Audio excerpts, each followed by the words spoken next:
आज विश्व थैलेसीमिया दिवस है और हम आज एक ऐसी शख्सियत के साथ बैठे हुए हैं जिसे थैलेसीमिया फाइटर के नाम से गोरखपुर में जाना जाता है। हम स्निग्धा चटर्जी के साथ बैठे हुए हैं, उनसे जानते हैं कि कब से इस बीमारी से ये ग्रसित हुई और कब से ये लड़ाई लड़ रही हैं और किस तरह से इस बीमारी लाइलाज बीमारी को लेकर के समाज में लोगों को जागरूक कर रही हैं। स्निग्धा जी, सबसे पहले तो एनबीटी ऑनलाइन पे आपका स्वागत है।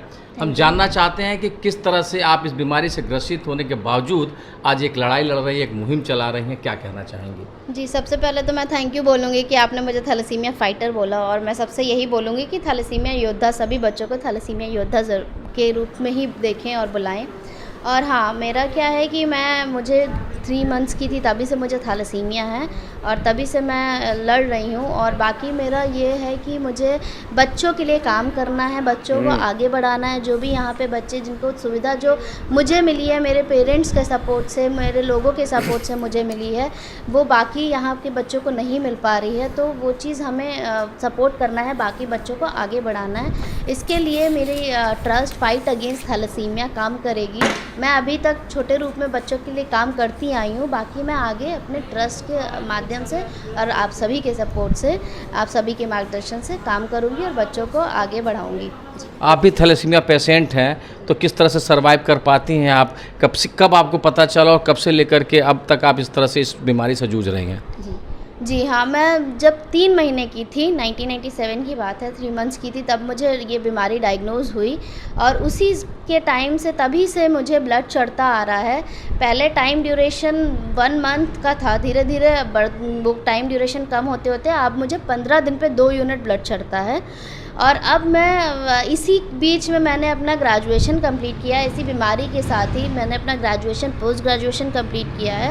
और मैं बता दूं कि जब मुझे 2018 की बात है, जब मैं दिल्ली गई थी वहाँ अपना टेस्ट कराने, तो वहाँ पे मुझे डॉक्टर्स ने बोला था कि आपका आयरन बहुत ज़्यादा है, लाइफ थ्रेटनिंग सिचुएशन है आपके लिए। तो उन्होंने मुझे आयरन चिलेशन का इंजेक्शन रेफ़र किया था। तो वो मैं लगा के 12 घंटे वो आयरन चिलेशन का इंजेक्शन लगा के मैंने कॉलेज क्लासेस भी की है। स्कूटी से जाके वो अपना इंजेक्शन लगा के मैंने क्लास किया है। तो जी, मैंने ग्रेजुएशन, पोस्ट ग्रेजुएशन ऐसे ही कंप्लीट किया है। और बाकी मेरा एम है कि मुझे आगे रिसर्च करना है, पीएचडी करना है। तो मैं अपने एम के साथ अब ऐसे ही आगे बढ़ना चाहती हूँ जी।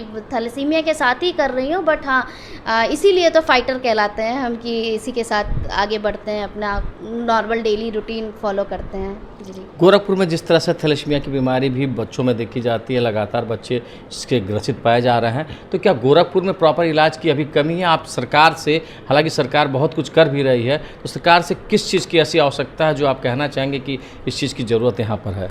जी, सरकार से मेरा यही निवेदन रहेगा कि आप कृपया करके हेमाटोलॉजी डिपार्टमेंट ज़रूर यहाँ पर खोलें, क्योंकि सभी हॉस्पिटल्स अपनी तरफ से जैसा हो पाता है वो मदद दे रहे हैं। सभी हॉस्पिटल्स प्रॉपर तरीके से थैलेसीमिया पेशेंट्स को हेल्प कर रहे हैं, लेकिन जब तक इधर हेमाटोलॉजी डिपार्टमेंट नहीं खुलेगा तब तक प्रॉपर केयर बच्चों की नहीं हो पाएगी। क्योंकि बच्चों को क्या चाहिए, क्या नहीं चाहिए, वो एक एक्सपर्ट ही बता पाएगा, और वो एक्सपर्ट वो तभी हो पाएगा जब हेमाटोलॉजी डिपार्टमेंट यहाँ पर खुलेगा। और जेनेटिक बीमारी है, इसको लेकर के किस तरह से अवेयर करना चाहेंगे कि लोगों को क्या करना चाहिए? जी हाँ, जैसा कि थैलेसीमिया एक अनुवांशिक जेनेटिकल डिसऑर्डर है, तो इसमें आपको क्या करना है कि पहले जब आपकी शादी का टाइम आता है, तो आप जैसे जन्म कुंडली मिलाते हैं, तो आप रक्त कुंडली ज़रूर मिलाएं। रक्त कुंडली से आपको पता चलेगा कि आप किसी अनुवांशिक बीमारी के कैरियर तो नहीं, किसी जेनेटिक्स डिजीज़ के कैरियर तो नहीं है। और अगर वो हो जाता है, अब अगर मान लीजिए कोइंसिडेंटली 2 कपल कैरियर होते हैं, तो आगे उनको प्रेगनेंसी के टाइम पे अपना टेस्ट कराना है और उसमें पता लगेगा आपको कि आपको थैलेसीमिया बेबी कैरियर है या मेजर है। और अगर मेजर हो तो आप उसको अवॉइड ही करें, उसको अबॉर्ट ही करें, तो वो ज़्यादा सही रहेगा।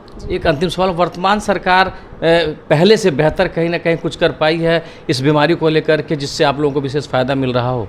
जी, वर्तमान सरकार का मैं धन्यवाद दूंगी, क्योंकि 2016 के बाद से हमारी बीमारी दिव्यांगता में आई है, जिससे हमारी बीमारी का बहुत ही एक्सपेंसिव जो आयरन चिलेशन थेरेपी का जो खर्चा और जो हमारे ट्रीटमेंट का जो खर्चा होता है वो बहुत एक्सपेंसिव रहता है।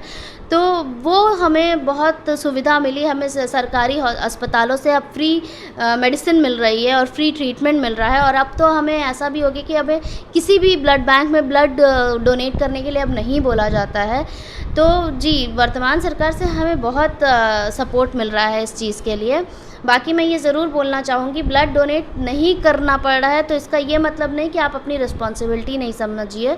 ब्लड हमें मिल रहा है तो हमें डोनेट ज़रूर करना चाहिए और डोनेट करवाते रहना चाहिए। जैसे मैं ही अपने जो भी सहपाठी, जो भी यंग लोग हैं, जो भी स्वैच्छिक रक्तदाता है, मैं अपनी तरफ से उन लोग को डोनेट ज़रूर करवाती हूँ उन लोग से। और आपको भी रक्तदान को लेके एक बहुत सी ऐसी मानसिकताएँ हैं कि हमें कमज़ोरी होती है, तो वो चीज़ को अवॉइड करना है, बल्कि आपका बॉडी हेल्दी ही होगा अगर आप ब्लड डोनेट करवाएंगे तो। जी। तो ये स्निग्धा चटर्जी थी, फाइटर हैं ये, एक तरह से थैलेसीमिया फाइटर। इनका साफ कहना था कि जिस तरह से वर्तमान सरकार काम कर रही है, हम लोग को पहले से बेहतर इलाज मिल पा रहा है, बहुत सी सुविधाएं भी मिल रही हैं और कहीं ना कहीं इलाज का खर्चा भी बहुत कम आ रहा है इस समय।